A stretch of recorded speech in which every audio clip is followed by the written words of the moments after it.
papel social e legal dos conselhos profissionais foi debatido em uma das oficinas do Fórum. Com a definição judicial de que as entidades de classe são autarquias, aumenta a responsabilidade dos dirigentes, que agora podem ser punidos por improbidade administrativa. Cerca de 200 pessoas participaram da oficina, que debateu, entre outras coisas, a contratação e a demissão de funcionários desses órgãos. Uma vez esclarecida a natureza jurídica dos conselhos de fiscalização como autarquias corporativas, os funcionários são considerados servidores públicos. Para garantir o cumprimento da lei, a Justiça concedeu um mandado de segurança em 18 de maio de 2001. A partir daí, a contratação de mão de obra só pode ser feita através de concurso. O concurso público é a forma mais democrática de acesso aos cargos públicos, né? É como a decisão do Supremo Tribunal Federal reconheceu que os conselhos profissionais são entidades autárquicas, eles estão adstritos ao regime da administração pública. Todos os gestores dos conselhos devem ainda assinar um termo de ajustamento de conduta e regularizar a situação de seus trabalhadores. A orientação é que os órgãos substituam os funcionários contratados por concursados. A burla ao concurso público, ou seja, se um conselheiro hoje realizar contratações sem o prévio concurso público, pode ser responsabilizado por uma ação de improbidade administrativa, que tem penalidades muito sérias, como a perda da função pública, a suspensão dos direitos políticos, a proibição de contratar com o poder público, de receber incentivos do poder público. Para garantir uma gestão transparente e democrática, o Tribunal de Contas da União está adotando diversas medidas para fiscalizar os conselhos profissionais. Anualmente, agora, nós temos um plano, que é o Plano Anual de Auditoria, onde incluímos os conselhos a serem fiscalizados. Então, basicamente, são auditorias e denúncias que nós temos trabalhado. O presidente do CREA Minas Gerais falou sobre a importância das instituições para garantir serviços de qualidade para a população. A sociedade hoje demanda dos conselhos uma participação mais efetiva e uma contribuição mais efetiva na discussão de políticas públicas e uma inserção de responsabilidade social cada vez maior naquilo que é afeto a cada uma das profissões que o conselho fiscaliza.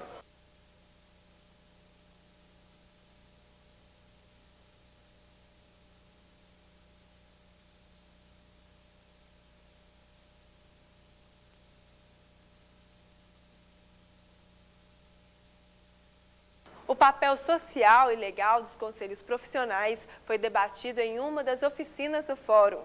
Com a definição judicial de que as entidades de classe são autarquias, aumenta a responsabilidade dos dirigentes, que agora podem ser punidos por improbidade administrativa.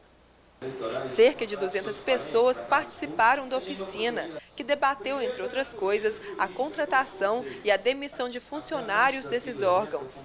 Uma vez esclarecida a natureza jurídica dos conselhos de fiscalização como autarquias corporativas, os funcionários são considerados servidores públicos. Para garantir o cumprimento da lei, a Justiça concedeu um mandado de segurança em 18 de maio de 2001. A partir daí, a contratação de mão de obra só pode ser feita através de concurso. O concurso público é a forma mais democrática de acesso aos cargos públicos, né? É como a decisão do Supremo Tribunal Federal reconheceu que os conselhos profissionais são entidades autárquicas, eles estão adstritos ao regime da administração pública. Todos os gestores dos conselhos devem ainda assinar um termo de ajustamento de conduta e regularizar a situação de seus trabalhadores. A orientação é que os órgãos substituam os funcionários contratados por concursados. A burla ao concurso público, ou seja, se um conselheiro hoje realizar contratações sem o prévio concurso público, pode ser responsabilizado por uma ação de improbidade administrativa, que tem penalidades muito sérias, como a perda da função pública, a suspensão dos direitos políticos, a proibição de contratar com o poder público, de receber incentivos do poder público. Para garantir uma gestão transparente e democrática, o Tribunal de Contas da União está adotando diversas medidas para fiscalizar os conselhos profissionais. Anualmente, agora, nós temos um plano, que é o Plano Anual de Auditoria, onde incluímos os conselhos a serem fiscalizados. Então, basicamente, são auditorias e denúncias que nós temos trabalhado. O presidente do CREA Minas Gerais falou sobre a importância das instituições para garantir serviços de qualidade para a população. A sociedade hoje demanda dos conselhos uma participação mais efetiva e uma contribuição mais efetiva na discussão de políticas públicas e uma inserção de responsabilidade social cada vez maior naquilo que é afeto a cada uma das profissões que o conselho fiscaliza.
Cardoso, procurador do Ministério Público do Trabalho e coordenador nacional da Coordenadoria de Combate às Irregularidades Trabalhistas na Administração Pública.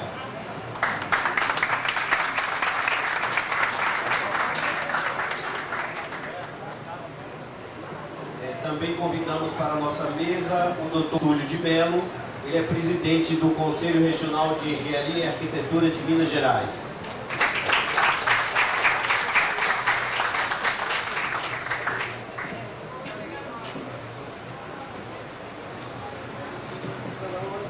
Por fim, que vem já participando com a gente aqui da Federação Nacional, desde os primeiros momentos em que nós iniciamos esse nosso trabalho que está discutindo o papel social e legal dos conselhos regionais.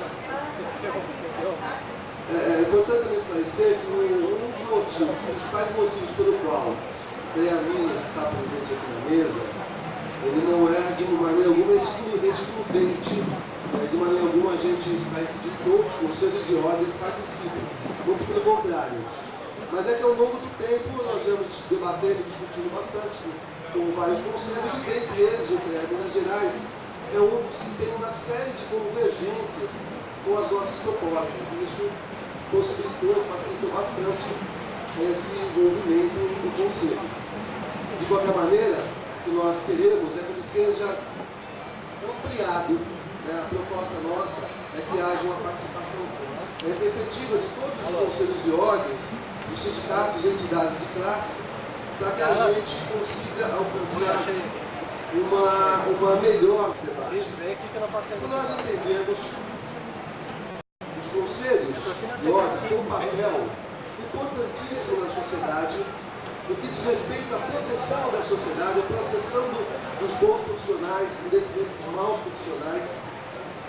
Num país que nós vimos no último período, no governo anterior principalmente, nós vimos realizando também conferências sobre o papel social. Se o tempo é curto, a gente quer discutir bastante, aprofundar o debate sobre a situação dos trabalhadores dessas entidades e a relação dos conselhos com a sociedade.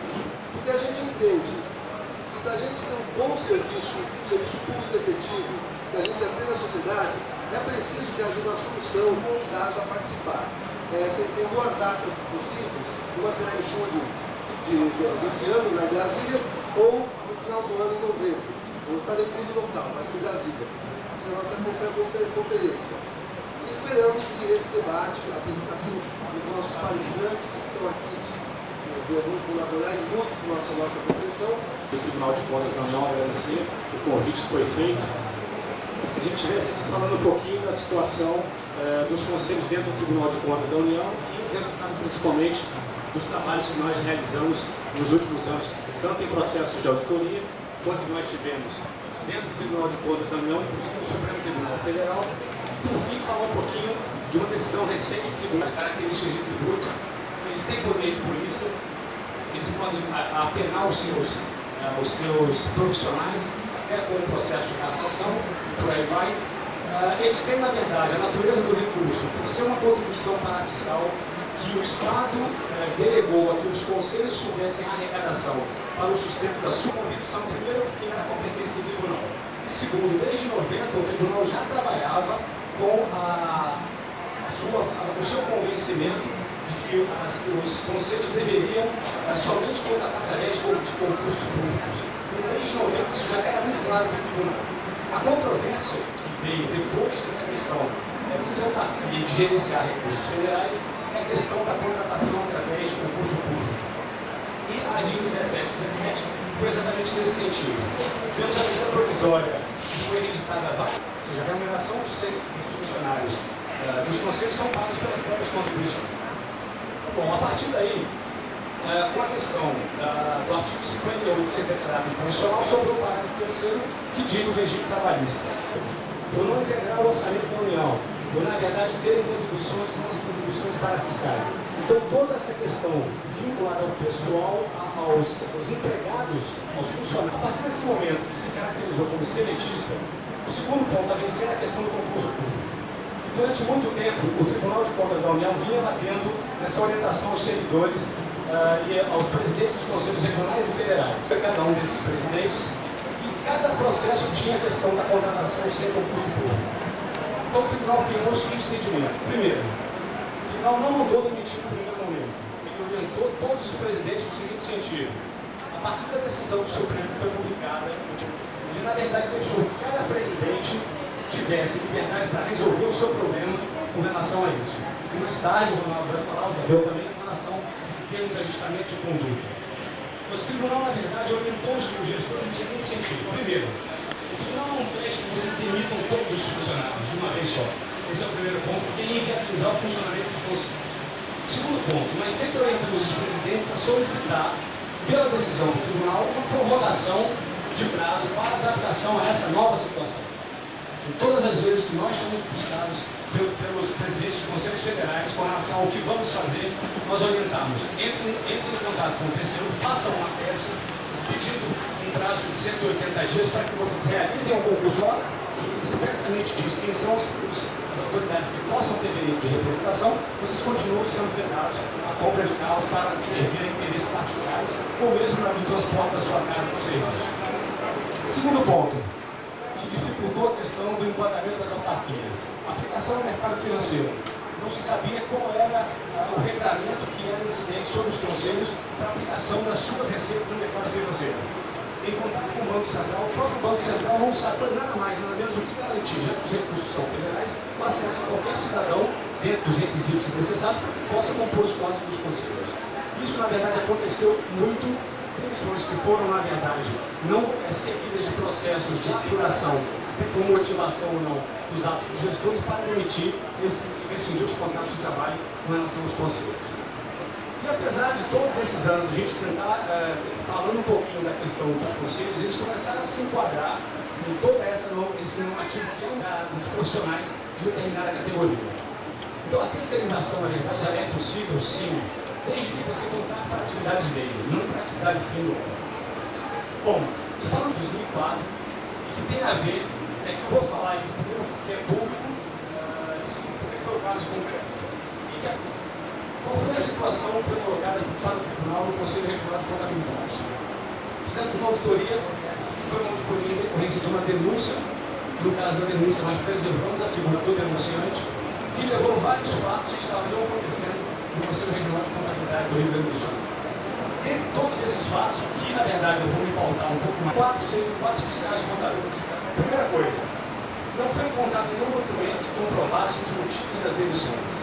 Eles foram demitidos imotivadamente e não encontraram nenhum documento que comprovasse o porquê da questão da demissão. Primeiro ponto, Então eles passaram a entrevistar as pessoas responsáveis pela fiscalização e dessas demissões. E a pessoa encarregada pelo setor falou, eles foram demitidos por insuficiência de desempenho. Eu queria só dar 2 palavrinhas a respeito dessa questão. Eu creio que não poderia ser outra decisão do Supremo, porque esse público exercem por delegação estatal o poder de polícia, podendo punir, né, aqueles maus profissionais. Elas cobram contribuições para fiscais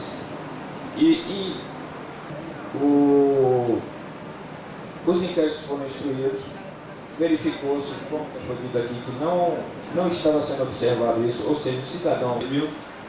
A terceira seria a própria data da publicação do acórdão da DIN 1717 e a quarta, a data de publicação do mandado de segurança 22643, dígito 9 do Supremo, cujo acórdão foi publicado em 18 de 5 de 2001. Os debates no âmbito da Coordenadoria de Administração Pública do Ministério Público do Trabalho foram acirrados nesse sentido. E eu creio que nós chegamos a uma data que melhor atende. Nós de plano descartamos essa nulidade a partir da publicação da Constituição. Não é?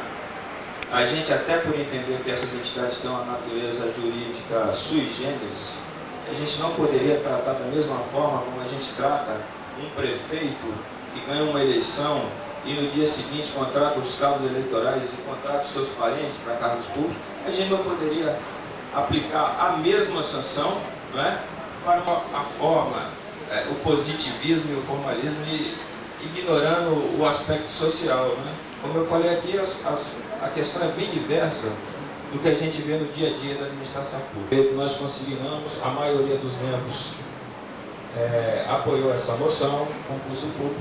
Obviamente que a demissão não pode ser livre. Não é? O Alexandre colocou muito bem aqui, tem a lei 9962, que disciplina materiais, sejam eles meios intelectuais. Não é?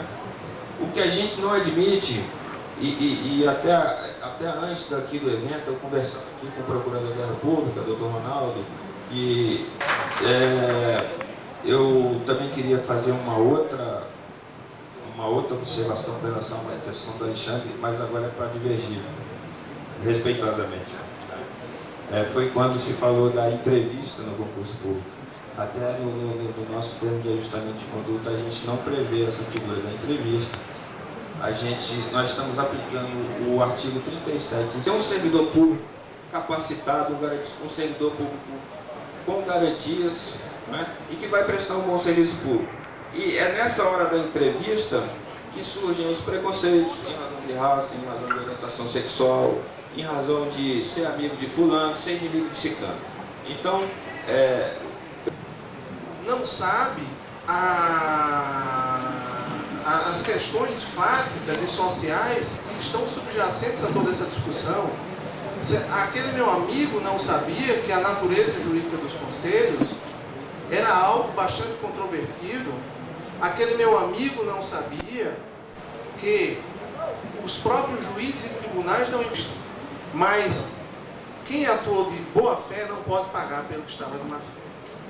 Então, a partir daí, nós podemos procurar 4 datas para considerar a situação irregular do pessoal, dos conselhos. A primeira é a de 1988, por demais drástica, como já declinado aqui. A segunda, à existência, ao funcionamento e aos papéis que têm os conselhos e ordens profissionais. Nós já tivemos a oportunidade de discutir aqui, tá certo? E também em outros fóruns ligados a essa discussão, a questão da desregulamentação profissional, que é uma questão que afeta significativamente, inclusive, o debate que aqui fazemos. Porque se não prevalecer a regulamentação do exercício profissional, não há como falar sequer da 9649, que buscava, inclusive, privatizar os conselhos profissionais e as ordens, foi um passo importante nesse debate de preservação da regulamentação profissional. Mas isso ainda não é uma garantia efetiva desse processo. Nós estamos aí discutindo a reformulação da legislação trabalhista e já temos notícias, gostaria depois da confirmação disso, que há também no Ministério do Trabalho um processo em discussão que logo após a reformulação da legislação trabalhista, questões relativas ao funcionamento dos conselhos, pela instabilidade e insegurança pelo outro lado agora, que gera ação. E isso é extremamente importante para todos nós.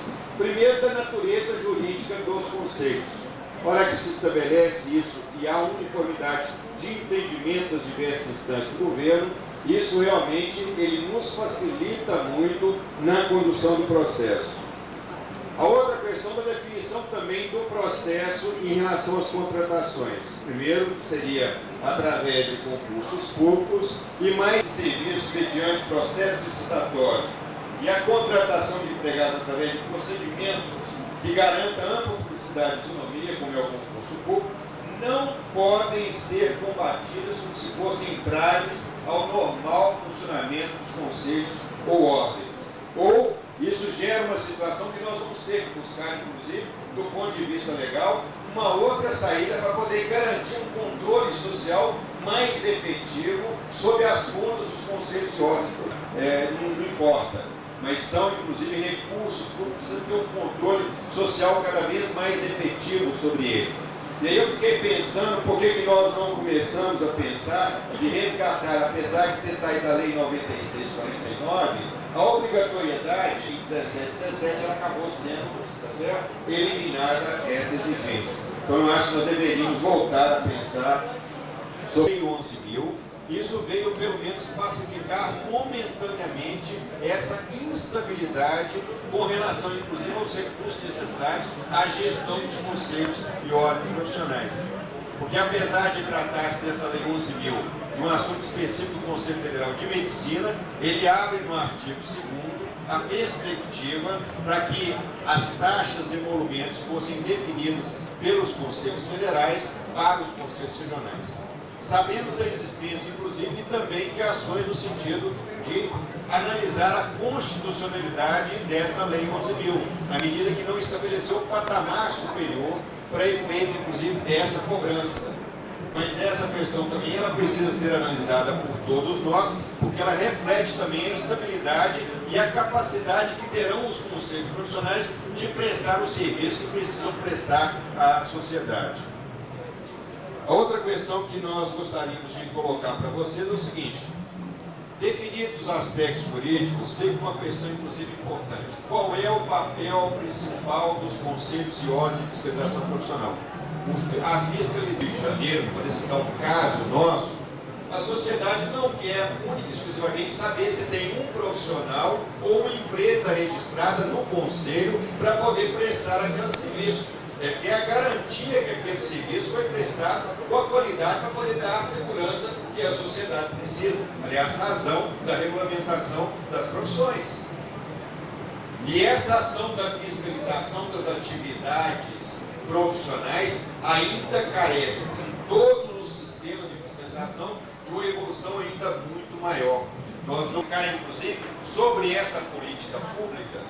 Não, está aqui o nosso presidente do Conselho de Biologia, lá de Minas Gerais. Eu perguntaria, foi consultado? Não foi consultado, certamente. O nosso conselho, que tem a área da agronomia também, sequer foi consultado. Por que nós não começamos a pensar também nesse conjunto de um novo papel para essas ordens e conselhos profissionais? Que aí, na cidade, a obrigatoriedade de que todas as prefeituras com mais de 20 mil habitantes, as prefeituras que têm, inclusive, que são de regiões metropolitanas, de interesse turístico ou de impactos ambientais específicos, a obrigatoriedade de ter os seus planos diretores e a revisão da legislação urbanística. Olha que contribuição fantástica seria a utilização das estruturas dos conselhos profissionais para instrumentalizar a sociedade e o poder público nesse debate que nós detemos um conhecimento específico importante. Todos nós estamos discutindo discutindo aí também e avança aqui no Fórum Social a discussão da Agenda 21. O próprio Ministério traz esse debate para cá. Que coisa fantástica se nós pudéssemos, todos os conselhos de ordem, nas suas atribuições, estar contribuindo, inclusive, para a montagem do processo, inclusive, efetiva que todos nós temos para poder dar nesse processo. Eu acho que isso tem que ser discutido sob o aspecto, inclusive, da legislação, do aprimoramento da legislação, para se cobrar. Nós tivemos aí o Tribunal de Contas, num determinado momento, exigiu dos conselhos, inclusive, que houvesse a prestação de público. Então, na questão que nós estamos colocando do concurso público, na questão da garantia da estabilidade, inclusive através dos processos admissionais, que nós concordamos com ele, não podem ser feitos a revelia de um processo, inclusive, também legal. 18 anos, que é aquele jovem cidadão, para atender o profissional que vem fazer a inscrição. Então, esse menor de idade, o jovem cidadão, ele faz o translado dos documentos, ou ele dá fé, ele cobra anuidade e ele vai fazer fiscalização. Tudo é uma sequência. Quem cobra anuidade também não é uma atividade de fim do Conselho. Foi brilhante o parecer, que foi o pontapé inicial sobre o que trata da demissão e contratação dos funcionários. A forma de demissão, essa última que saiu dia 6 de dezembro do terceiro. Também nos artigos anteriores, acho que o primeiro artigo refere ao Conselho Federal à formativa da medicina, né? E o seguinte, que eu sei que foi até um encontro de vários conselhos que foram solicitados nessa medida provisória. Então, ele pode ser finalizado. Para o Alexandre, na verdade, há uma nova lei. A Lei 11.000 é Ronaldo Queiroz, né? Qual que é o seu cargo? Procurador da República no Distrito Federal. Ronaldo, você falou aí da natureza jurídica, né, que foi esclarecida agora do Conselho. Qual que é a importância de já ter esclarecido essa questão? Essa discussão toda, ela girava em torno da natureza jurídica dos conselhos.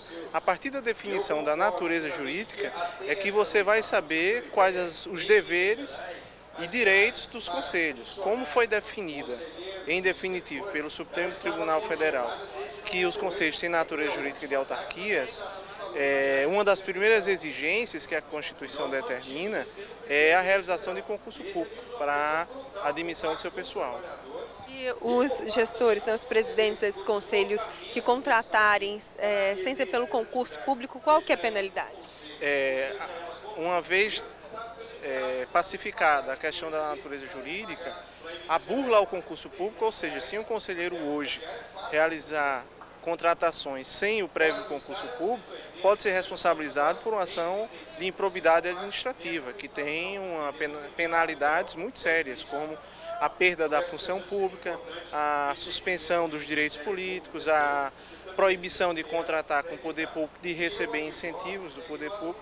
Então, a burla ao concurso público, seja por um concurso público irregular, onde você tenta dirigi-lo para a contratação de determinadas pessoas, seja a sua não realização, hoje pode importar em responsabilidade por ato de improbidade administrativa.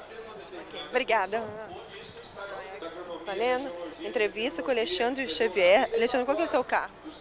Eu sou diretor-geral do Instituto Cezedelo Correia, que é o instituto responsável pelo treinamento dos servidores no tribunal. Alexandre, quais são hoje as ações do Tribunal de Contas para fiscalizar os conselhos, para garantir que a gestão seja transparente? Bom, o tribunal tem, na verdade, agora a modalidade de fiscalização de auditoria, que são as auditorias que nós fazemos em todos os órgãos e entidades federais, fazemos inclusive nos conselhos. Recebemos também denúncias e representações por conta das pessoas que, na verdade, tenham notícias de irregularidade que o tribunal deva tomar conhecimento. E anualmente, agora, nós temos um plano, que é o Plano Anual de Auditoria, onde incluímos os conselhos a serem fiscalizados. Então, basicamente, são auditorias e denúncias que nós temos trabalhado. Ok, obrigada. Obrigada, Alexandre.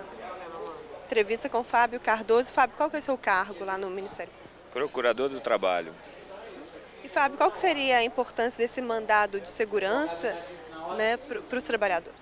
Bom, o mandado de segurança, na verdade, foi um parâmetro utilizado pelo Ministério Público do Trabalho para estabelecer qual que era a data a partir da qual ia ser exigido o concurso público. E, nesse contexto, qual seria a data para se verificar as nulidades dos contratos de trabalho. Qual que é a importância do concurso público para os conselhos de fiscalização? Certo. O concurso público é a forma mais democrática de acesso aos cargos públicos, né?